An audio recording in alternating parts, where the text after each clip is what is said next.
Scone, my dear boy. What's up, Santa? Merry Christmas. Thanks, you too. Hey, Santa, will you say Merry Christmas to me too? Phil, you sound a little different. Oh. But sorry, I didn't mean to embarrass you in front of Santa. Yeah, I did talk to this guy. I have no idea what's happening right now. Oh, Darce, you're here too. Hey, yeah. Of course. I'm like, whoa, Santa's here too. It's like we got It is we got Phil, crowded we got in Santa, here. we got everybody in the house for the crazy Krampus New Year Hubbaloo. Every year. Every Episode. fucking year this happens. Every year. What an episode. Such a good episode. Santa, I know you're a busy guy this time of year. Are you Santa, we going to haven't stick even around for the started. whole episode, Santa? Oh, who knows? Rudolph. Yes. Rudolph, yes. He only Santa, I guess he do only you just says say, Santa. Yeah, it sounds like he just says random Christmas stuff. Yeah. Oh, and, Never I don't know what he was gonna say there, I don't know but what I he don't was think it was gonna gonna be say. allowed. I think he started choking on a cookie or something. Yeah, he was sucking down. He's been sucking down all the milk in the place. We went to the green room, and the milk has been the milk and the eviscerated. nog. He's been milking some nogs in the back, and let me tell you. Oh, jeez. Sheesh. Mr. Claus. I don't remember.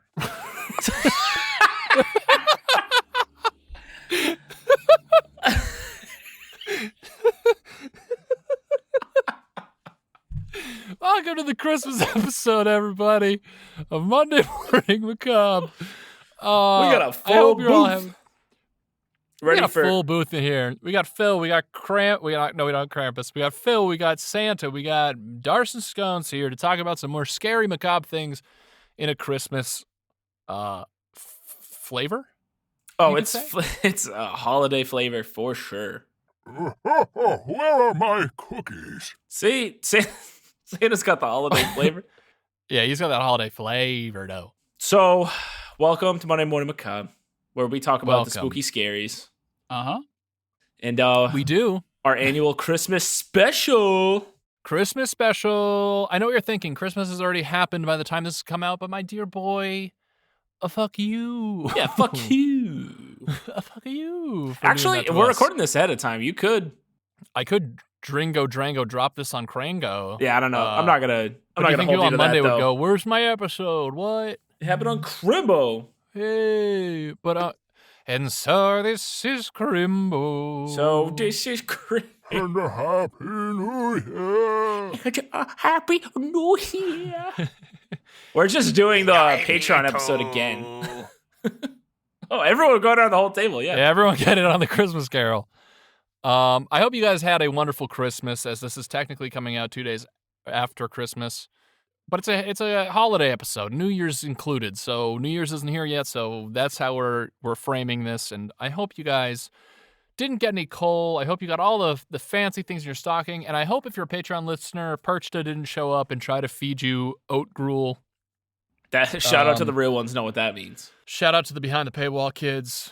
And yeah, Merry Crimbo, Happy Hanoko, Happy Sunoco to all of our listeners. I hope you're gassed up and ready because we're coming at you with a hot one today. Welcome, guy. I'm not welcome. You were here. We've established welcome. Scones is going to be bringing us a Crimbo Drimbo Drongy Wongy. And it's Spooky Wookie So I hope you guys Today- are ready. on this Christmas episode. Santa, Phil, Darcy. Yeah. I hope you're ready to talk about the loss and Oh, family good. murder. I don't know what my voice is different this week. Yeah, it's okay. The Lawson family murders, you say? Yes. We're going to be coming straight at you from horrorobsessive.com with an article by Neil Gray. Dude, all of this is like on brand. I like it. You done good, Sconey.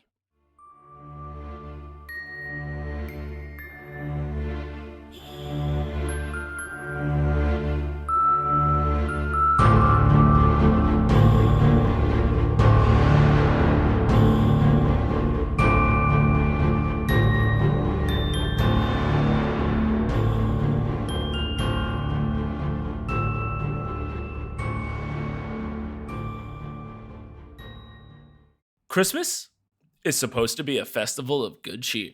the one time of the year that you can get together with your loved ones and forget the transgressions of the previous 12 months. Wait, speaking of scones, real quick. Yo, what's up? What's up, Happy boy? Festivus. Is there anything you really want for Christmas? Ooh, wang, wang, walla, walla, bing, bang. Did you ask, like, Mommy, Daddy, I really want said, this new Nintendo. Daddy. Daddy, I want a golden goose, my dear. Daddy, I want one of the yachts that the Pearsons got. Daddy. Oh, Daddy, I want you to fire everyone at the restaurant, Daddy. Daddy, the firm, destroy it. Daddy. Oh, God. You join Hey, around if the you guys fire. want to cut out Scone saying Daddy and send it to my inbox, that's totally cool. You join around the fire, exchange presents, eat too much, drink too much, and spend the day basking in the enjoyment that family life brings.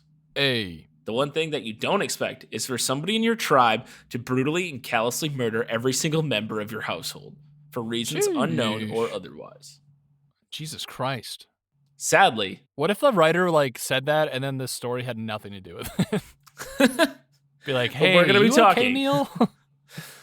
Sadly, on December 25th, 1929, this is exactly what happened to the Lawson family in Germantown, North Carolina, after their patriarch, Charles Davis Lawson, slaughtered his wife and 6 of his children. After their Patreon got canceled? Pretty much.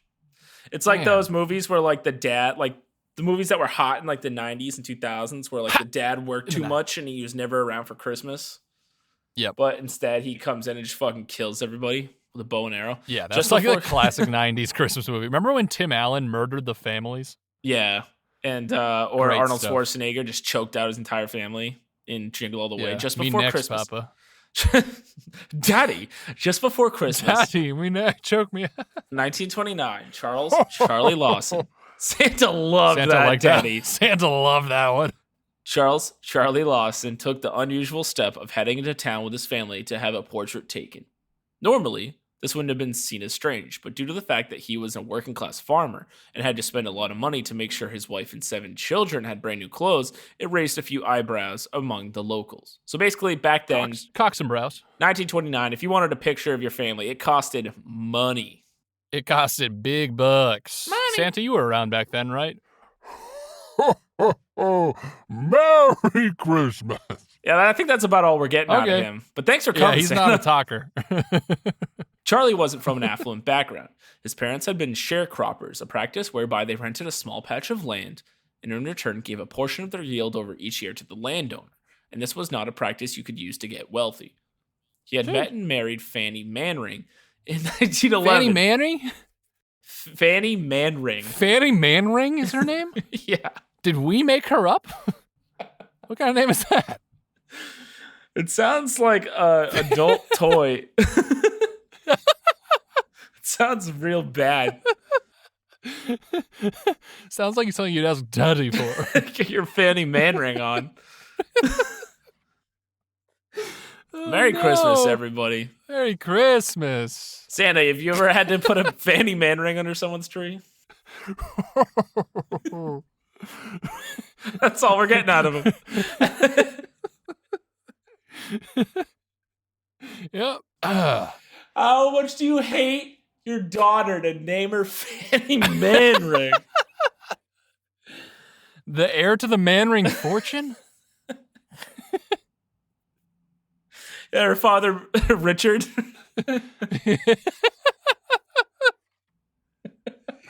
Oh, man. Gotta love the old... So stupid. So This is stupid. dumb. We got this derailed everything because of this stupid fucking name. After they saved up enough money by farming tobacco, they bought a rundown farm in 1927. Are we close sure to that's his what they brother. did? I don't know. Fanny and Dick Manring. This marriage was fruitful when it came to children, and Charlie and Fanny had 8 in total. Arthur, Mary, Carrie, Maybelle, James, Raymond, and Mary Lou. So they had a Mary and a Mary Lou. Oh no, it's probably Marie. They almost said... Yeah. Anyway, the third born, William, died age 6 after he contracted an illness, which it does not specify what illness. Licensed to ill? Charlie, the album was too sick. You guys license and then Charlie was bit the dust. Charlie was a devoted, if occasionally strict father, so even though a few of the townsfolk seemed suspicious that he had splashed out the kind of money he really didn't have to be able to afford to, no one expected the horror that was to come. That Christmas morning, Marie, who was 17, woke to bake a cake for the family festivities that had been planned. And at some point, while she was doing this, her sisters Carrie, age 12, and Maybelle, age 7, set off to visit their aunt and uncle who lived close by. They would never make it. Okay. Charlie was waiting by the tobacco barn. As soon as they came into view, he cut them down with a 12-gauge shotgun. To make sure they were truly dead, he also bludgeoned them with a weapon for good measure. What the fuck? This is their dad. Yeah, I was going to say. From Thank you here, for the clarifying statement. he returned home and opened fire on his wife, Fanny, 37, who was sitting on the porch, which killed her instantly. He then entered the house to be greeted by a hysterical Marie, who he wasted no time in shooting dead before he searched the house and found James, age 4, and Raymond, age 2, who had tried to hide. He killed both of the boys as well before returning his attention to Mary Lou, who was only 4 months old. He chose not to use the business end of the gun this time, but would beat her to death instead. Jesus Christ. Charlie What then the walked fuck? out into the woods and spent a few hours there before committing suicide. The only survivor of the massacre. What a piece of fucking shit. Absolute shit. Excuse my lingo, but holy moly. Well, sorry to swear in front of Santa, but Fuck you. whoa. Little fourth wall breaking Sorry. there. Sorry. The only survivor. Mrs. Claus. The only survivor of this massacre was Arthur, age 16, who was off running an errand. Depending on which story you believe, either he returned home to find his family murdered, or visiting relatives did. But all the reports agree that the bodies were laid out with their arms crossed across them and pillows under their heads. Ugh. Except for his 2 first victims, who were found in this manner in the barn, but had rocks under their heads instead of pillows. Along That's with so a police officer who was with him, Arthur eventually found his father, who had letters with him that he had written to his parents. Nobody knows why Charlie Lawson snapped on Christmas morning and performed one of the most unspeakable acts a human being can. But as you can imagine, there's plenty of speculation surrounding just what drove him to slaughter all but one member of his family. I mean, did he play in the NFL? I'm confused. Oh, wow. Getting topical. Got him. For a long time, I'm interested to hear the backstory here. For a long time, his surviving relatives and friends pointed to the fact that Charlie had suffered from a form of head trauma a few months before the incident. They were convinced that this was the source of the madness that drove him to such an unspeakable act. In fact, Dude, it's so crazy to think that I could just land wrong off my 6 swing jump at the playground and then all of a sudden become a serial killer. Yeah, but if you get high enough, that'd be a wicked boss. Yeah, but wicked sick though. In fact, insanity was seen as the sole reason for his actions. It was even reported as fact in the Twin Cities Sentinel the day after. This took place in the Twin Cities? I'm thinking of the sister cities. I take it back. Continue. Twin Cities, so I'm guessing it's Minneapolis, Indianapolis. That's what I thought.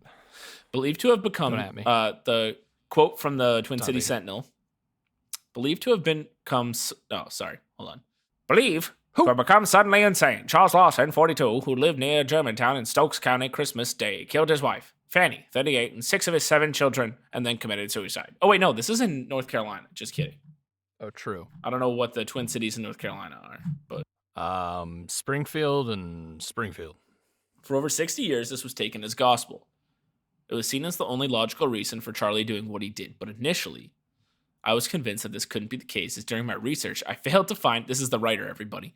I failed to find evidence of any kind to back it up. I spent hours scouring the internet, searching for the slightest morsel of information to say that Charlie had had any kind of accident or that his behavior had deviated from his normal pattern in any way, shape, or form. All right, so now we're getting into this writer. It's shifted from a historical recount to an investigation. Bum, bum, bum, bum. In fact, so convinced was I that this angle was false that I wrote a whole paragraph on it. What? Jeez, Santa. I don't know. He just started staring blankly and screaming. Yeah, he's got the mile-long stare right now. Yeah. 1,000-mile stare?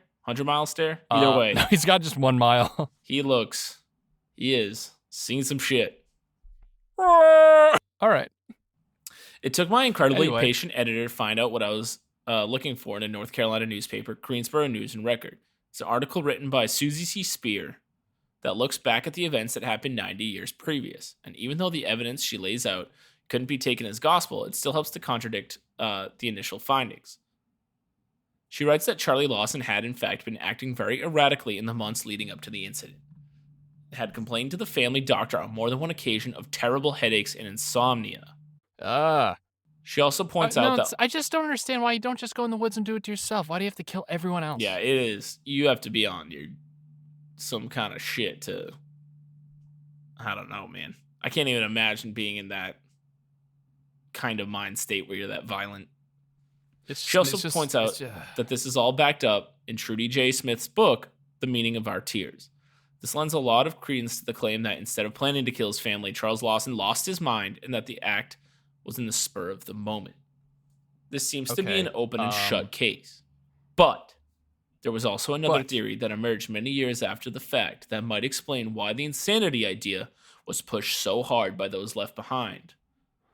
Ooh. The truth was too much to bear, a truth that wouldn't come to light until 1990 when a new book about the Lawson family massacre was released called White Christmas, Bloody Christmas, written by M. Bruce Jones. That's such a lame title. The author claimed to have proof that what had driven him to perform such an unthinkable act was that he had raped Marie and gotten her pregnant.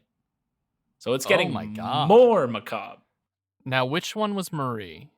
The 17-year-old daughter. They claim that a fair few people had suspicions in regards to the relationship between father and daughter, including an anonymous tip from someone who had gone on tour of the Lawson farm where the guide stated that the incest story was indeed fact.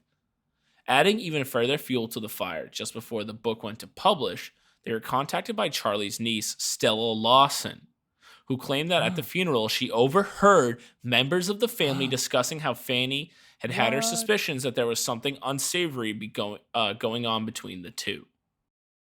Oh my God. Trudy J. Smith went even further in her previously mentioned book, The Meaning of Our Tears, where she recounted that Marie Lawson's closest, I think is what that's supposed to say. It says closet, but I think closest friend, Ella Mae Johnson, told the story. LMAO. LMAO. LMFAO, Red Foo. And Sky Blue. Told the story. Okay. Told the story that during a sleepover. Yeah. Okay. Told the story that during a sleepover, Marie had come clean and confessed that she was pregnant with Charlie's child, to which Sam Hill, a neighbor of the Lawsons, claimed that Charlie had told Marie, if she told anyone, that, quote, there would be some killing done. Jesus. The fact remains that the only person who knew why he did what he did that day was Charlie Lawson. And he took that knowledge to the grave with him. This means that all we can do is try to figure out what turned this family man into a monster, and for this to happen, there are a few things we need to take a closer look at. Starting with, why did he have the portrait taken? Yeah, that's a good question. What's the point? I thought that was supposed to be his, like, if you're going to murder your family, you take him to Applebee's or whatever. I don't know. Sheesh. Shout out, no free ads, Applebee's. It seems completely out of character for a man of such frugal means to spend so lavishly. Again, at this point in time, getting a picture of your family is very expensive. Not only would the picture itself have set him back a fair chunk of change, but he also bought brand new outfits for all 8 family members. If this act was premeditated, it's also strange that he would go to the lengths of having it done in the first place. What did he hope to achieve? Did he plan to keep the picture as a reminder of his actions? And if so, had he not planned to commit suicide and instead allow the law to take him in? The last part definitely has a ring of truth to it, as when they found his corpse, the area around it was covered in footprints, meaning that in the hours between the deed and his suicide, Lawson had been pacing frantically in the woods trying to figure out his next move. Yikes. I wonder if he's trying to figure out his next move or he was just, losing it. At this point, like a rabid dog. Yeah, you're not a human anymore. Personally, I think that Charlie wasn't the one who came up with the idea of the portrait. I have no facts to base this on, says the writer, but I just have a feeling that it was his wife, Fanny, who wanted to have the photo taken as a Christmas present for the family and talked Charlie into it. And talking of Christmas, was there a significance as to why Charlie waited until that day before he acted? It can't be because he knew that this would be the one time a year that the whole family was under the same roof, as they were always in each other's company. So what was it? Why Christmas?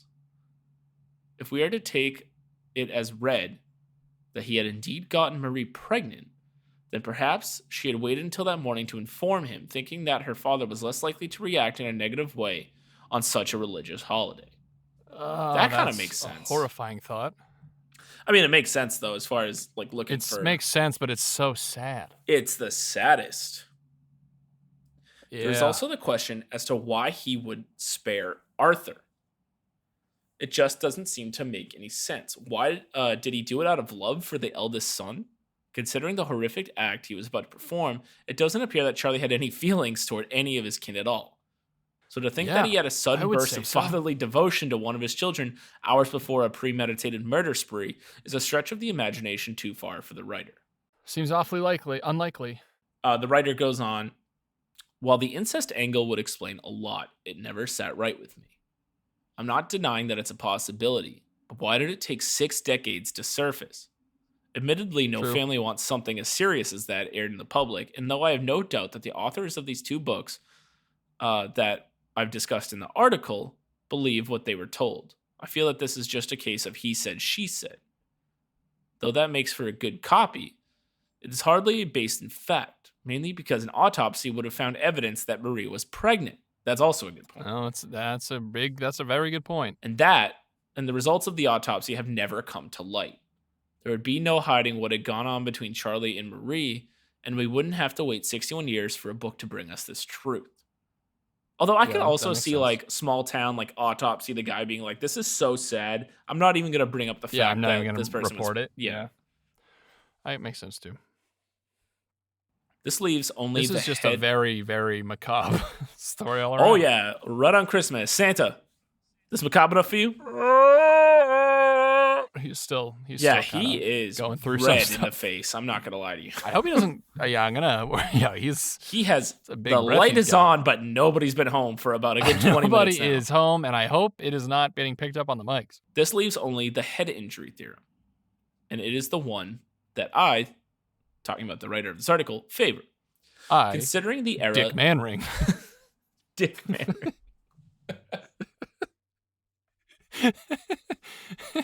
It's my new alias for everything. Dick Manring.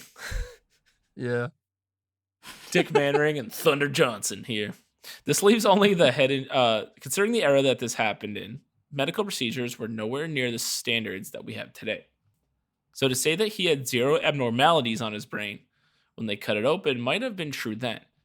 But I'm sure that under today's rigorous tests and examinations, it would be discovered that there was a serious amount of damage and that it led to Charles Lawson committing the ultimate sin against his own family. Yeesh. Oh, man. The writer hits us with as a father myself, so you know this is real. This was one of the most difficult articles I've ever had to write, and I will never understand the motivations behind Charles Lawson's actions. That may be the reason that I am more comfortable with the idea that he wasn't in control of his emotions due to a fractured skull than I am with the idea he raped his daughter and then butchered everyone to cover his tracks. But whatever the reason for the Lawson family murders, this is the kind of violent act that will never wash clean. Yikes. Big scary. Darce, do you have any as a father stuff to add? As a father, I gotta say, big yikes from me. Big yikes? Big yikes. Maybe the biggest yikes. That's a pretty big yikes. Yeah, a lot of mystery there as to the motive.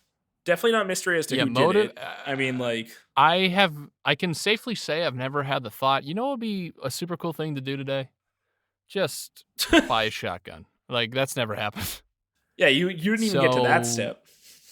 No. I'm I need to get my wife gas. Dude, imagine She's Arthur going to work. who just comes home and is like, what? Yeah, right? That's horrific. Everything sucks about this, and it's very sad. And that's the kind of stuff we promise you here. at Monday morning. And Merry Christmas and Happy Holidays.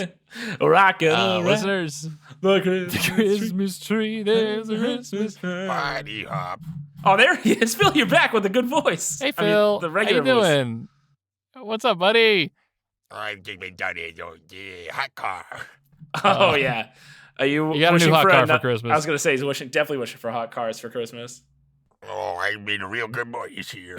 You sure have, Phil. Except, well, I guess we reconciled the whole, like, Yeah, except for the sandwich situation, sandwich but I think situation. besides that, he's done pretty well. yeah. Santa, thank you so much for being here.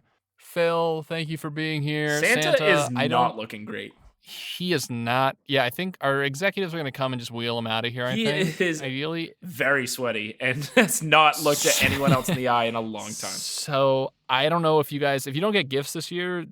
I mean, I think it's because Santa's going through some stuff, but I hope Some you do. serious And I hope stuff. your holidays are as beautiful as the day you left them.